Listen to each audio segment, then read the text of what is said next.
পারে যে আমাদের শরীরের মধ্যে যে জিন আছে সেই জিন কোনো না কোনোভাবে যে রেডিও অ্যাক্টিভিটি সেটাকে শোষণ করতে পারে। খুব সহজে বললে এরকম হয় যে রেডিও অ্যাক্টিভিটি অর্থাৎ পারমাণবিক বোমার যে বিকিরণ সেটা কোনো না কোনোভাবে আমাদের শরীর একসময় সেটা অ্যাবজর্ব করতে পারবে এবং সেখান থেকে হয়তো আমরা নতুন কোনো শক্তি ফিরে পেতে পারি বা শক্তি পেতে পারি।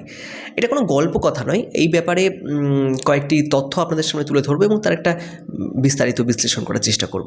আপনারা দেখছেন যন্তর মন্তর চ্যানেল। আসলে এই চ্যানেলটি একদম নতুন, আর এই চ্যানেল আগে ছিল যেখানে প্রায় 2 লক্ষ সাবস্ক্রাইবার ছিল, যেখানে আমি ফ্যাক্ট রিলেটেড ভিডিও তৈরি করতাম। নিয়ার অ্যাবাউট 6 থেকে 7 বছর আগে থেকে চ্যানেলটি শুরু হয়েছিল এবং দুর্ভাগ্যবশত এটা আমারই একটা ভুলে এই চ্যানেলটি সম্পূর্ণ ডিলিট হয়ে যায়। তো চলুন বেশি কথা না বাড়ি, নিজের প্রমোশন না করে ভিডিওর দিকে ফিরে যাই।